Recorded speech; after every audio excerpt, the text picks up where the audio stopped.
d'Arnas Chambourcy et nous sommes avec l'équipe organisatrice, avec Charlotte Antoine Darnat. Alors Charlotte, ce jump-in, c'est beaucoup de préparation, comment ça se passe ? C'est beaucoup de préparation, c'est familial, donc on est essentiellement 3 pour tout préparer à l'année. Et c'est surtout les 3 dernières semaines avant le jumping qui sont vraiment physiques. Il y a beaucoup de choses à faire, on ne se rend pas compte, mais par rapport à un concours national, c'est vrai que c'est beaucoup de préparation. Mais bon, maintenant c'est la 8e édition, donc on commence à être un petit peu rodé, donc ça se passe plutôt bien les préparatifs. Qu'est-ce qui est plus compliqué dans un international par rapport à un national ?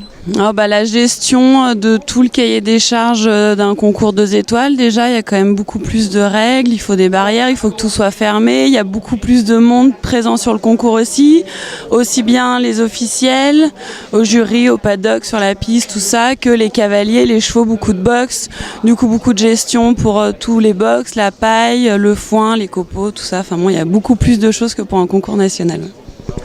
Et à côté de ça, donc on reçoit des cavaliers qui sont, comme le nom l'indique, de niveau international. Alors, vous êtes satisfait du plateau de cette année ? Ah oui, cette année, on a un plateau plutôt sympa, puisqu'on a quand même Jérôme Murel, donc qui fait régulièrement partie de l'équipe de France, donc c'est sympa. Alexandra Francard, très bonne cavalière aussi, Harold Boisset. On a des étrangers, on a une Irlandaise qui a fait les Jeux Olympiques. Non, on a un plateau qui est plutôt pas mal, et beaucoup de cavaliers régionaux aussi qui sont bons. Donc c'est sympa, ils sont au rendez-vous, donc on est content. Et la particularité de ce concours, alors il est très familial, il est tellement familial que le vendredi soir, on se retrouve dans la propriété. C'est pas banal ça ? Non, c'est un petit peu ce qui nous différencie des autres concours aussi, donc c'est pour ça qu'on continue comme ça. On invite tous les cavaliers, les accompagnateurs, les grooms dans notre jardin, au bord de notre piscine, pour un apéritif Beaujolais.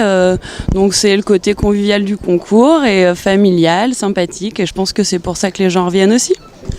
Pour ça, il faut être un petit peu soutenu. Donc vous avez des partenaires pour vous aider ? On a quelques partenaires, on n'en a pas tout à fait assez, mais on en a quand même quelques-uns. On a aussi beaucoup d'amis qui nous aident, donc ça c'est plutôt sympa. Mais après, les partenaires, c'est vrai qu'on n'en a pas des tonnes, mais on s'en sort, ça se passe bien. Donc ceux qui sont là sont toujours fidèles.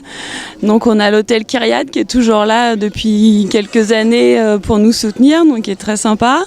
On a Odoria aussi, la cave de Liergue, qui nous sponsorise pour l'apéritif Beaujolais entre autres et sur l'ensemble du concours.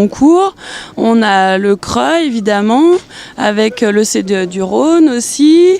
On a Meyer, l'Essel Meyer qui est là depuis quelques années aussi, qui est fidèle avec nous. Cette année on a quelques nouveaux exposants.